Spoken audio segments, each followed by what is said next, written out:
Hello children, you are welcome in our YouTube class. You are watching part 2 of lesson 3, The Black Aeroplane. This is the lesson of class 10th. Let us continue this story. The moon was coming up in the east. जो चंद्रमा जो था वो east की तरफ से आ रहा था, बिहाइंड मी, मेरे पीछे। यानी कि जो नैरेटर जो है, एक्चुअली ये जो स्टोरी जो है वो एक आदमी रहता है जो कि एक एरोप्लेन उड़ाता है, और एरोप्लेन उड़ा करके वो वापस अपने घर जा रहा होता है तो आसमान में काले बादल छाए हुए रहते हैं और उस काले बादल में उसे एक दूसरा एरोप्लेन दिखाई देता है। लेकिन वास्तव में जब वो नीचे उतरता है, प्लेन को लैंड करता है, तो पता चलता है कि आसमान में कोई प्लेन नहीं उड़ रही थी। And stars were shining in the clear sky above me. और जब ये आसमान में उड़ रहा था, एरोप्लेन को उड़ा रहा था, तो आसमान जो था वो काफ़ी क्लियर था और काफ़ी वो चमचमा रहा था। मतलब कि तारे जो थे वो पूरी तरीके से चमचमा रहे थे, टिमटिमा रहे थे। There was not a cloud in the sky. आसमान में जरा भी बादल नहीं थे। I was happy to be alone high up above the sleeping countryside. नीचे पूरा कंट्री जो था वो सो रहा था, यानी कि रात का समय था, और ये बड़ा ही नैरेटर जो है, जो प्लेन उड़ा रहा होता है, वो काफ़ी खुश रहता है कि वो पूरे आसमान में अकेले एकदम ऊपर उड़ रहा है। I was flying my old Dakota aeroplane over France back to England. ये जो था वो अपने एरोप्लेन, जिसका नाम ओल्ड डकोटा बताया गया, उस एरोप्लेन को उड़ा रहा था फ्रांस से, और ये वापस इंग्लैंड जा रहा था। I was dreaming of my holiday and looking forward to being with my family. Narrator जो है वो वापस जाने के लिए बहुत ही ज़्यादा बेताब था, उत्सुक था कि वह जा कर के वो अपने परिवार वालों के साथ हॉलीडे, छुट्टियां मनाएगा और उनके साथ, अपने परिवार के साथ काफ़ी समय बिताएगा। I looked at my watch 1:30 in the morning. जब वो घड़ी में देखा तो घड़ी में रात के या सुबह के 1:30 बज रहे थे, 1:30। I should call Paris control soon, I thought. Narrator जो है वो सोचता है कि अब मुझे लगता है कि मुझे पेरिस कंट्रोल बात करनी चाहिए। As I looked down past the nose of the aeroplane. जब मैं नीचे एरोप्लेन के नोज पर देखा, यानी कि किनारे पर देखा, I saw the lights of a big city in front of मी। तो मैंने देखा कि मेरे सामने, मेरे बिल्कुल सामने जो मेरे प्लेन उड़ रही थी, वहाँ पे बड़े बड़े जो लाइट जो थे वो जल रहे थे, जो कि बड़े बड़े शहरों के होने का पता बता रहे थे। I switched on the radio and said. ये जो नैरेटर जो था वो अपना रेडियो स्टार्ट करता है और रेडियो में बोलता है, Paris control, Dakota DS-088 here. वो बोलता है कि पेरिस कंट्रोल से मेरी बात हो रही है क्या? मैं डकोटा DS-088 बोल रहा हूँ। Can you hear me? क्या आप मेरी आवाज़ को सुन पा रहे हैं? I am on my way to England. मैं इंग्लैंड आ रहा हूँ। The voice from the radio answered me immediately. जो दूसरे साइड से जवाब जो था रेडियो से, बहुत जल्द ही मुझे जवाब मिल गया। DS-088 I can hear you. उधर से जवाब आया कि DS-088 मैं आपकी आवाज़ को सुन पा रहा हूँ। You ought to turn 12 degree west now DS-088। DS-088 आपको 12 डिग्री वेस्ट में मुड़ने की आवश्यकता है। So now I checked the map and the compass, switched over to my second and last fuel tank and turned the Dakota 12 degree west towards England. अब जैसा ही इसे सलाह दिया गया नैरेटर को, ये क्या करता है कि मैप को देखता है और कंपास को भी देखता है, जो कि एरोप्लेन में होता है, और ये पूरी तरीके से switched over to my second and last fuel tank. जो दूसरा, जो कि लास्ट टैंक था, एक टैंक जो था वो पूरी तरीके से खाली हो चुका था, उसमें फ्यूल नहीं था, तो वो उसको चालू करता है और वो डकोटा अपने प्लेन को क्या करता है, 12 डिग्री वेस्ट में उड़ा देता है इंग्लैंड की ओर। I will be in time for breakfast, I thought. वो सोचता है कि मैं अपने खाने के समय तक, ब्रेकफास्ट के समय पर, नाश्ता के समय पे वापस घर पहुंच जाऊंगा। A good big English breakfast, और जा करके मैं काफ़ी अच्छा सा इंग्लिश ब्रेकफास्ट, यानी इंग्लिश ब्रेकफास्ट जो है वो अंग्रेजी, वो इंग्लैंड में मिलने वाले जो नाश्ता है उसके बारे में बताया जा रहा। तो ये जा करके वहाँ पे काफ़ी अच्छे से ब्रेकफास्ट करेगा। एवरीथिंग वॉज गोइंग वेल, सब कुछ अच्छा चल रहा था। It was an easy flight, और नैरेटर के लिए, राइटर के लिए यह जो फ्लाइट, जो उड़ान जो थी वो काफ़ी आसान थी। Paris was about 150 kilometres behind me when I saw the clouds.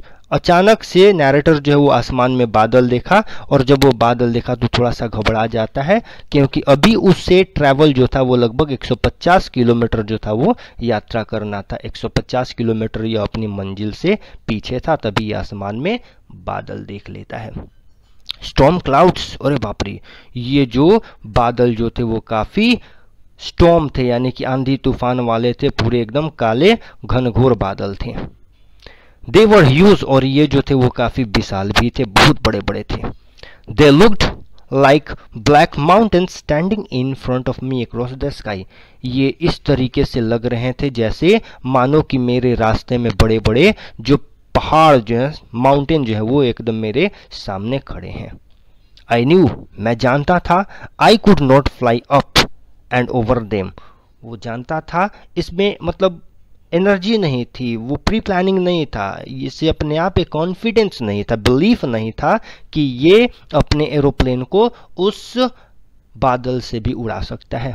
And I did not have enough fuel to fly around them to the north और साउथ, और इसके एरोप्लेन में उतना ज़्यादा फ्यूल भी नहीं था कि ये वापस नॉर्थ या साउथ में जा कर के वापस आकर के अपने प्लेन को उड़ा करके लेके जा सकता है।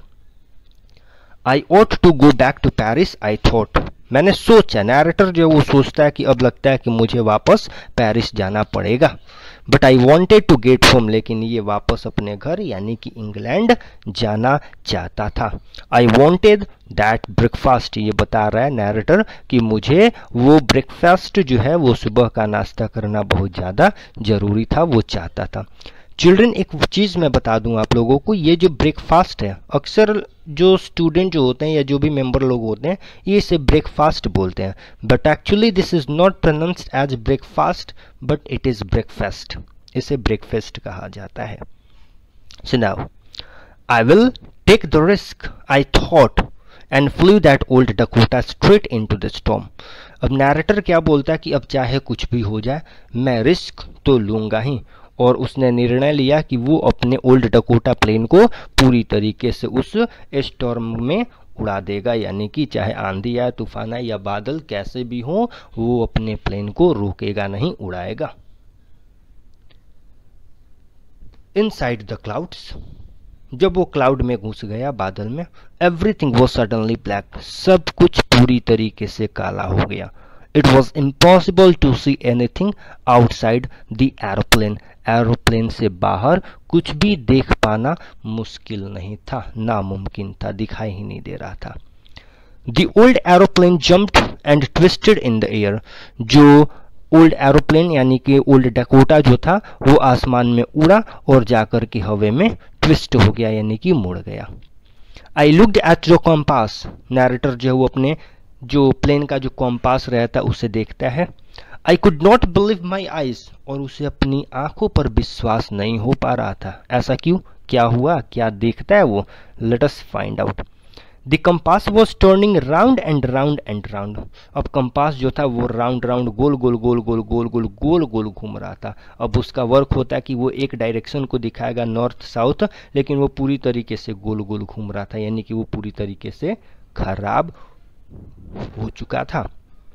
इट वॉज डेड, इट जो है वो कंपास के लिए, कंपास जो था वो पूरी तरीके से खत्म हो चुका था, बेकार हो चुका था। इट वुड नॉट वर्क, और वो काम भी नहीं करता था।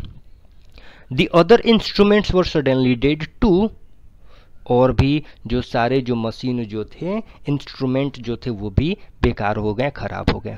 आई ट्राइड द रेडियो, अब नैरेटर जो वो क्या करता है कि अपने रेडियो का प्रयोग करने का वो सोचता है।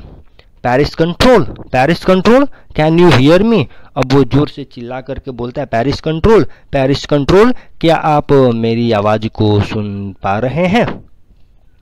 देयर वॉज नो आंसर, उधर से कोई जवाब नहीं आया। The radio was dead too, अब ये बोला जाता है ना कि किस्मत खराब होती है तो सब कुछ बर्बाद हो जाता है चिल्ड्रन, बस वही बात यहाँ पे होती है। अब उसका जो रेडियो जो था वो भी पूरी तरीके से खराब हो चुका था। I had no radio, no compass and I could not see where I was. Narrator के पास अब कोई रेडियो नहीं था तो जरूर रेडियो, कंपास भी था, बट वो बेकार हो चुके थे, दे वर डेड, खत्म हो चुके थे। And I could not see where I was, और नैरेटर को ये भी पता नहीं चल रहा था कि अभी वो कहाँ है। I was lost in the storm, वो पूरी तरीके से उन स्टॉर्म में, आंधी में, तूफान में, बादल में पूरी तरीके से गायब हो चुका था। Then in the black clouds, इसके बाद उन काले बादलों में, क्वाइट नियर में, इसके जस्ट सामने, यानी कि ये जो नैरेटर जो है जो कि ओल्ड डकोटा प्लेन को उड़ा रहा है, इसके जस्ट सामने, इसके बगल में, आई सॉ अनदर एरोप्लेन। थोड़ा उसे खुशी मिलती है क्योंकि वो दूसरे एरोप्लेन को देखता है। It had no lights on its wings, अब उसके जो विंग्स होते हैं, किनारे किनारे में जो पंख जो होते हैं, उसमें कोई लाइट नहीं जल रहा था। But I could see it flying next to me through the storm, लेकिन नैरेटर जो है स्टॉर्म से हो करके उसे देख सकता था कि वो दूसरा प्लेन जो था वो उसे दिखाई दे रहा था। आई could see the pilots face, यहाँ तक कि ये जो है वो नैरेटर वो पायलट के फेस को भी देखता है। टर्न टुवर्ड्स मी, जो कि मेरी तरफ मुड़ा हुआ था।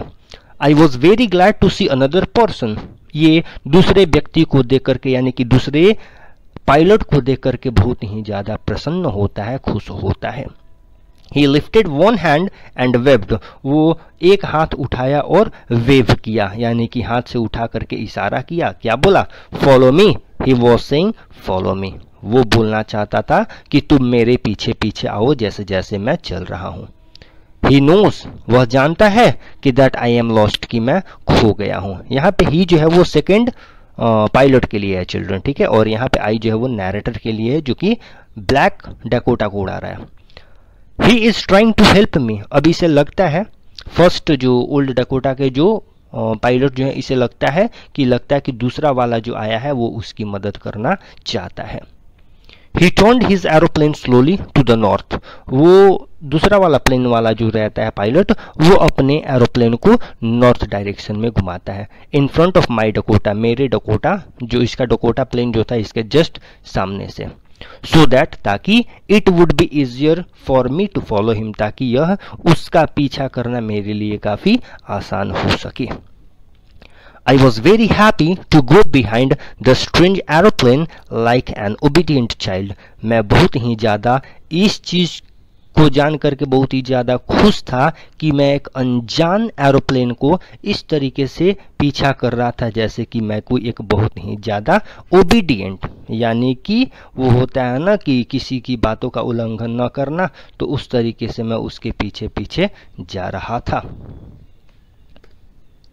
Now after half an hour, आधे घंटे के बाद, the strange black aeroplane was still there in front of me in the clouds, वो बादल के अंदर ये जो काला वाला जो प्लेन जो था एरोप्लेन, वो अभी भी मेरे पीछे पीछे था। Now there was only enough fuel in the old Dakotas last tank to fly for 5 or 10 minutes more. अब ये देखा नैरेटर कि इसके फ्यूल जो एरोप्लेन जो थे उसके टैंक में मात्र इतने ही फ्यूल थे जिससे वो मुश्किल से 5 या 10 मिनट और अपने एरोप्लेन को उड़ा सकता था। I was starting to feel frightened again, अब फिर से इसे डर लगने लगा। But then he started to go down and I follow through the storm, लेकिन दूसरा वाला प्लेन जो था वो क्या किया कि नीचे की ओर जाने लगा और ये ओल्ड डकोटा जो था वो भी उसके पीछे पीछे जाने लगा, यानी कि ये भी नीचे की ओर आने लगा। सडनली, अचानक से, I came out of the clouds and saw 2 long straight lines of light in front of me. अब जब ये क्लाउड से बाहर आता है तो देखता है कि 2 लंबे लंबे जो लाइट के लाइन जो थे वो लगे हुए थे इसके सामने, यानी कि अब ये क्लाउड से बाहर आता है तो ये जहाँ पे प्लेन लैंड होता है ना चिल्ड्रन, वो देखता है जहाँ पे 2 लाइट लाल पीले हरे जो हैं वो लगे रहते थे। इट वॉज अ रनवे, वो जो था वो रनवे था। तो रनवे जो है वो आपका वो होता है जहाँ से प्लेन जो है वो अपना उड़ान भरती है।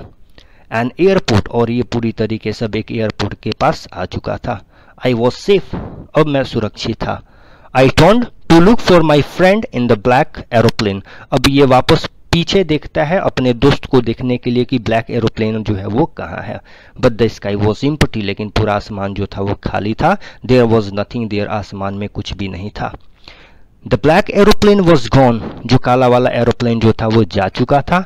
आई could not see it anywhere, मुझे वो ब्लैक एरोप्लेन, दूसरा वाला एरोप्लेन जो था वो कहीं दिखाई नहीं दिया। I landed and was not sorry to talk away from the old Dakota near the control tower। अब ये उतर करके सीधे कंट्रोल टावर जो है वो वहां पे जा करके पूछता है। I went, मैं गया, and asked a woman in the control center। और जब ये जाता है तो कंट्रोल सेंटर पे कंट्रोल रूम में एक औरत रहती है और उससे जा करके ये पूछता है, क्या पूछता है?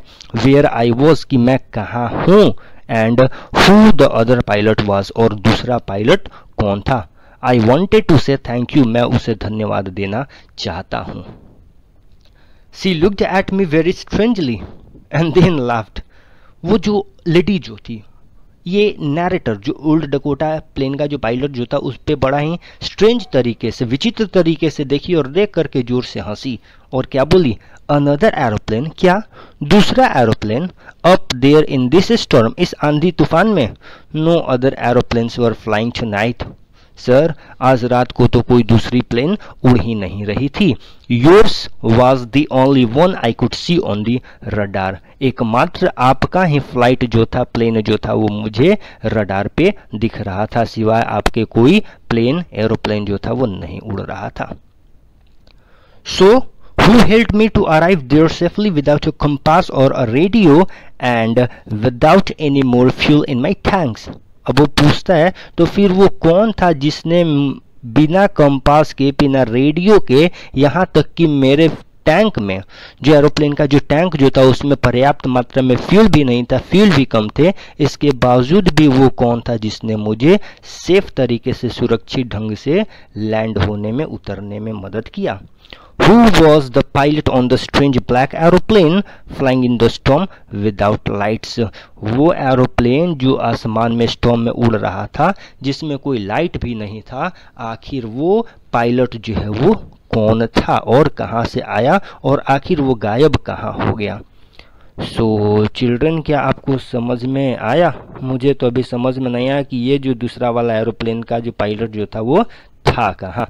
सो अगर आपको समझ में आ गया हो तब तो अच्छी बात है, अदरवाइज समझने का प्रयास करिए।